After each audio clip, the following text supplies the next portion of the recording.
We're getting into sides, and we're starting with a simple, light, and refreshing addition to any of your meals. So stick around, it's about to get delicious.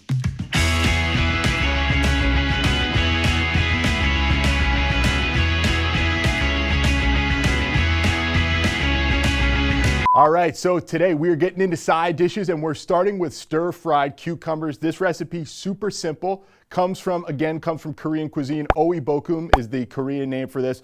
Really simple. All we're gonna do is we're gonna slice up some cucumbers. We're gonna let them sweat down for a little bit. Then we're gonna saute them with a little bit of sesame oil and a little bit of garlic powder. You could use whole garlic. I actually just forgot to pick up whole garlic this morning before the show started, so we're going with garlic powder as our garlic flavor replacement. But if you want to use some minced garlic or get some garlic cloves, smash them up, dice them up and throw them in when you stir fry, you can totally do that as well.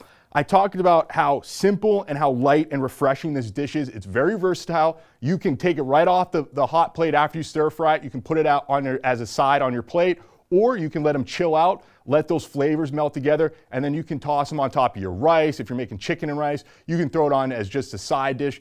It's a panchan, which we've talked about panchan before, actually all the way back in the first episode of Delicious and Nutritious, which in Korean cuisine is when you go out to eat or you are eating at somebody's house, they give you all these little side dishes to eat with the main meal. So if you go to Westboro Korean restaurant, which we've shouted out a few times, you order your meal, you order your food, and then they bring out these little appetizers. You usually get these stir-fried cucumbers in there, along with some little potato dishes, some kimchi, stuff like that. There's also spicy versions of these stir-fried cucumbers as well. Don't have gochugaru today, but that would be the addition to make that the spicy version of these. So our ingredient list, our ingredient table today, it's small, it's light, it's simple. We've got mini cucumbers. You can use whole cucumbers for this if you want to. I just like the size of the mini cucumbers when you cut them into the little rounds. I just think they work perfectly as a side dish, but you can use full-size cucumber if you want.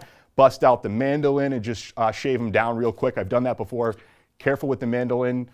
Don't try to be a hero with that thing because you will slice your hand if you're not careful or you're not trained on how to use one. But we're just gonna be using the regular knife today. Mini cucumbers, got these from Stop and Shop. They were actually on sale this morning. I think it was like $2.50 for this pack, which is actually a pretty good price. We're gonna need some salt. Once we slice these things, like I said, we're gonna toss a little salt on them to help them sweat out some of the moisture, because we want to drain out as much moisture from these as we can before we stir fry them, because that water will lower the heat of the pan. It makes it harder to really get these things nice and crispy and delicious. And then, like I said, we've got garlic powder. You could replace that with whole garlic cloves if you want, or minced garlic. I would say if you're doing something so simple like this, get full head of garlic, smash up the garlic cloves, chop it up. It really adds to the flavor. And then we've just got some simple sesame oil. We're not gonna use a lot of this. Again, it's an oil, high calorie, it's a fat, obviously 9 calories per gram of this stuff. It's 120 calories for a tablespoon. We're not even gonna use a tablespoon. We're gonna use like maybe a teaspoon and a half as we go on. So without further ado, that's one of our fastest introductions that we've ever done on this show, is we are going to very simply break down our cucumbers, and we're gonna go over to cut cam, obviously, and we're just gonna get these things out of the package. And I really like these things. These are great too if you were making like pickles or something like that. The size of these would be really nice. I've never made pickles, though I feel like after fermenting kimchi, that fermenting pickles wouldn't be that hard to do. So maybe I'll do that eventually, who knows. Made bagels this weekend. They weren't bad. They didn't come out like big, but they weren't bad. So if I can make bagels, I feel like I can make pickles too, even though those two things have nothing to do with one another. So breaking these things down, and we're gonna use all of these, because like I said, you can make a big batch of this stuff, keep it in the fridge, chilled, and then you can break it out when you need a little side dish to add to your lunch, to add to your breakfast, to add to your dinner, whatever you wanna do. You wanna throw this in an omelet in the morning, go right ahead. You wanna throw it on some rice for lunch, which is what I'm gonna do with these throughout the week. Once these are done, I'm gonna throw this on top of my chicken and rice just to add some vegetables and to add a little bit of extra flavor. So what we're gonna do is we're gonna slice these relatively thin. Go for, maybe like 1/4 of an inch. And we're just gonna break these down like so, keeping our fingers out of the way. You can see them kind of claw gripping. That's kind of the proper technique, because you don't want part of your finger sticking out where you could potentially slice into it. But realistically, unless you're working in like a high pressure kitchen environment where you've got to break down a lot of vegetables, there's really no rush. So just take your time, make sure your hands are out of the way, your fingers are out of the way. I mean, there's no rush on this show. There's no rush most of the time in your home life. So just be careful. Value your fingertips more than slicing up your cucumbers. So I'm just going to show you how to do this first one. Very simple. And I'll hold up a piece to the camera so you can get a good look at how thin these are. In 1 second. And I'm not going to try to be a hero here. Just right there, I'm going to throw this little nub away. But if you can see on cut cam that these are about that thin. They're about maybe double the size if you had 2 quarters stacked on top of each other. I don't know how big that is. I'm sure somebody knows how tall quarters are or whatever. I don't off the top of my head, but that's about the size you want. I'm going to break down these cucumbers, and then we'll come back with the next step in just a moment.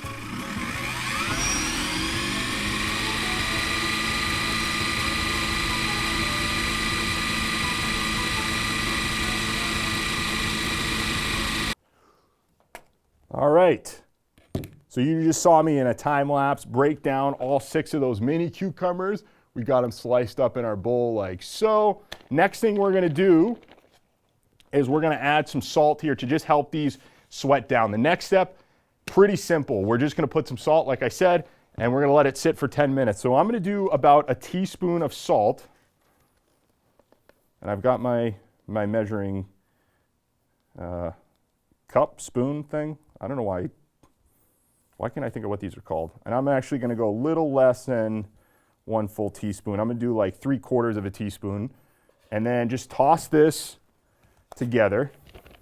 So all of these get coated with some salt, because that's just going to help these break down a little bit more, help it let off some of the natural liquid in there. Because you can see these things are shimmering already with the amount of liquid that's in there. Obviously, cucumbers have such a high water content.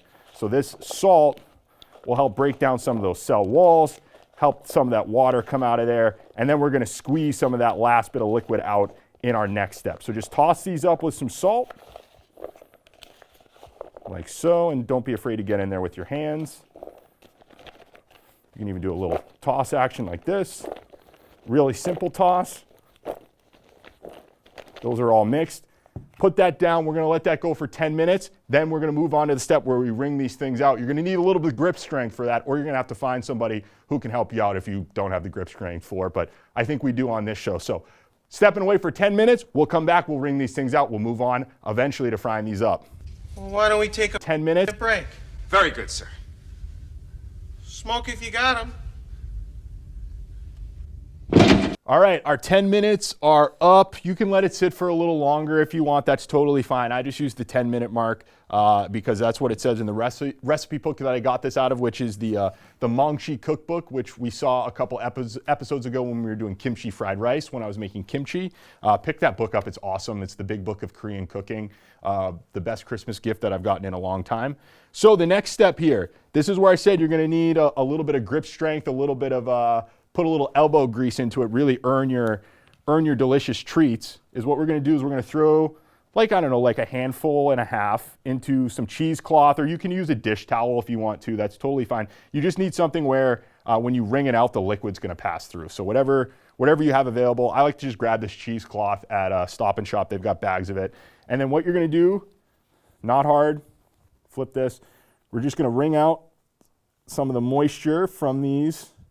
And you might be able to see it just barely dripping out there. And that's fine that we're doing it over these ones because we're just going to keep wringing these out.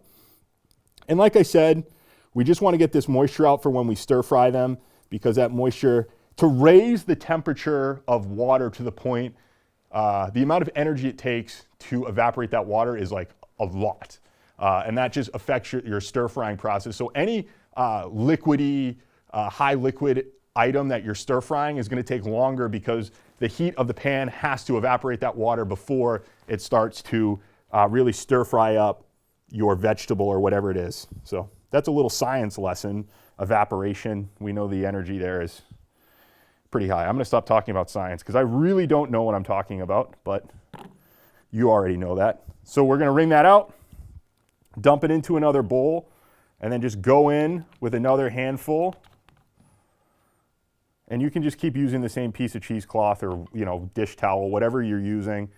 And we're gonna, like I said, do this in batches, and then we're gonna stir fry in batches as well, because we don't want to overcrowd the pan. We don't want the temperature of that pan dropping down too much while we stir fry. Again, you want to be stir frying with high heat. That's kind of the key. So wring this out, and then after I wring these ones out, because I got about 2 more handfuls to do, I'm actually gonna start warming up the hot plate. And what I like to do, like I said, I'll wrap this up, really pull this tight, and then I just give a light squeeze, because I don't want to like bust these up too much, but you do want to help get some of that liquid, and I'm doing that over the ones that I already wrung out. That was good. Do it over these ones. So just get a light squeeze. And you'll see there's a lot of liquid that's going to come out of here. You don't have to sit here all day and be like super perfect. You just got to get most of the liquid out of there. And then pop this thing open. And again, I like the cheesecloth because it's a little breathable.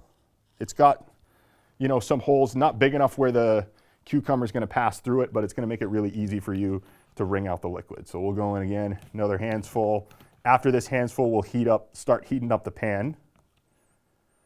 Save ourselves a little bit of time. And so this is, when I make these in my meal prep, like a Sunday meal prep, which I don't do this every week. I do this, I don't know, maybe once a month, maybe once every month and a half, is once I start to cook my chicken, the chicken would be in the oven right now for like 25 or so minutes. I would run through this whole process while that's going on, so I'm killing 2 birds with 1 stone. I would also have my rice in the rice cooker as well. So by the end of like 35 minutes, you've got a side for your chicken and rice, you've got your chicken in the oven, you've got your rice in the rice cooker. They're your meal prepped out for a whole week. Eventually, I am going to do a meal prep episode, but I've got to figure out the filming end of that, because I'm going to have to do it at my home kitchen rather than here, because you need the oven, need the rice cooker going, and I just think it's a little more true to form to do it in a kitchen environment rather than doing it in here, and it would be easier to do it in that environment. So I'm going to figure out the best way to get that recorded, and then we are going to do that, because I think as we're going to heat this up, we're going to go max heat. I'm a big meal prepper. I love to meal prep. I do it usually on Sundays. Sometimes I do it Monday night, depending on what my weekend looks like. But it just sets me up for the entire week, because I eat a lot of food. I don't know about you guys, if you're eating 3 meals a day, 4 meals a day, whatever. But when you have that food ready to go, it takes some of the decision making out of your day to day. And I feel like when you don't know what you want or what you have, you usually make a decision out of convenience. And usually a decision of convenience is food that's really not the best for you or is off your plan or whatever. So if you have food ready to go, you know, okay, every day I'm coming to the office, like I'll use myself for an example. I come in, I know at 10 o'clock, I'm gonna have my 2 Greek yogurts and a bagel and a half, depending on what phase I'm in. If I'm in a bulking phase or if I'm in maintenance phase like I am right now, just 1 bagel, but in a couple weeks, that'll be up to a bagel and a half. I know I'm gonna have that at 10. At 1 o'clock, I'm gonna have my chicken and rice, 190 grams of cooked rice, 100 grams of cooked chicken. I'm gonna throw teriyaki on there. I'm gonna do that twice. I'll do that again at like 3:30, 4 o'clock. And then at 5, I have like 5 or 6 different home cooked meal ideas that I usually choose from. And that's 5 out of my 6 meals done for the day. I know every day, and I'm doing the same thing because I'm talking while I'm doing this. But I know every day when I wake up, most days when I'm prepped properly, 4 out of my 6 meals are done and dusted and ready to go. I have 5 or 6 different choices for my breakfast that I usually go to. So there's not a lot of decision making. There's not a lot of, oh, I'm hungry, it's the middle of the day, I don't know what I want to eat, so I'm going to grab the most convenient thing and run back to the office. I know that I always have food, good food, clean food, ready to go that fits my meal plan, that fits my macros in. So that's why I think meal prepping is so important. And stuff like this recipe, which adds to your, a simple recipe like chicken and rice, that this will add, some crunch, some flavor, some pop, some color. Like it just makes that part of your day a little better. It makes that dish better. And it goes a long way in sticking to your meal plan. So that's my rant on meal planning and why I think it's important, and why I think why I think it's important for me to show you guys some of the best ways to meal prep. You can see how much cucumber liquid we've squeezed out of there, and there's even more in there because, like I said, I messed up a couple of times. What I'm gonna do is just put it into this bowl for a second. I wanna use this bigger bowl for now because what we're gonna do is sprinkle in some garlic powder. And we're just gonna eyeball it, you know, get a nice bit. I like a lot of garlic flavor. That looks good to me. We'll go in with this spatula here and we'll just, again, stir this up, get all that garlic on all this. And then, like I said, we're gonna stir fry this in batches. This is not working as well as I thought it would. So we're just gonna go in there with our hands, get that garlic incorporated on all these. Oh, that's garlic smell, so good. I'm a big garlic. I know I've said it, I think 3 or 4 episodes in a row, but the smell of garlic is awesome. Okay, now what we're gonna do, our pan's getting warm, nice and warm. Again, we're on max heat. If I was at home on a gas burner, I would be at medium high. Our burner, we don't have like 1 through 10. It's like high, and then a couple of random circles, and then medium, and a couple of random circles and low. So I'd be like in the circle in between medium and high in this setting. But here on this thing, max heat, because again, I think that this isn't as obviously as hot as having a gas burner going. So we're gonna open up our sesame oil, and now we're gonna get rolling. We've got our teaspoon, half teaspoon measure. We're gonna throw maybe a third of this in there, maybe a little more than that, something like that right there. Some sesame oil, about half a teaspoon. We're gonna take this cap thing off because it's like not letting any of the sesame oil come out. And this is just adding a little bit of flavor, but more so it just adds like a really nice fragrance to it. That really nice traditional sesame oil. And what you don't want to do is you don't want to like brown these up. You just want to lightly toast them a little bit, warm them up, and they're going to turn a little translucent as you're stir frying these. And I said to Tim while we were waiting that we were going to see the toss technique that I've been working on. Fingers crossed, everybody, that we don't mess this up. Little toss technique. Bagoosh, no big deal. Oh, we lost one. And so for this technique, I'm gonna throw this back in here. So my dad, who used to work was a little bit of a cook, still cooks a lot. You wanna pull your arm back into you and pull the pan upwards at the same time with your hand. So you're pulling your elbow back, pushing your hand up like this. Oh boy. Oh boy. But there you go. And again, we're just gonna throw these in here. Cut, just kidding. We're gonna show this whole thing. This tablecloth we actually cleaned like a week ago. And these are, at this point,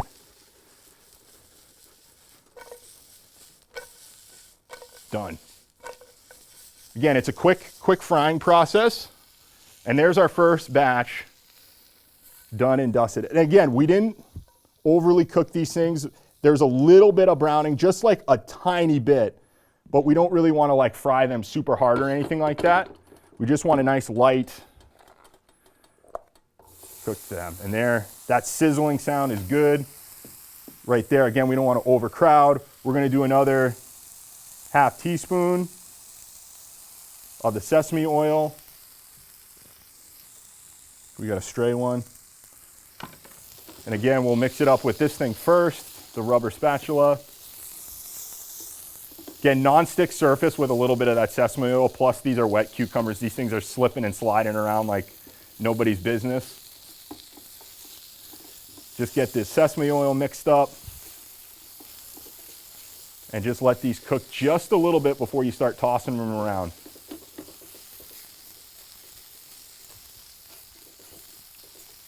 Like that there. And then we'll go into our toss, really light, bagoosh, no big deal. That was no look right there. I was looking at the camera to see if I was getting this in frame. And yeah, Just do that, boom. And just letting these go. And again, Tim from behind the camera, nod your head, the smell on these smells pretty good. Little garlic, little sesame oil. And then just that natural cucumber too is, I know it's like a pretty neutral flavor, but it does have its own like aroma to it as well. I'm a big fan of like cucumber water.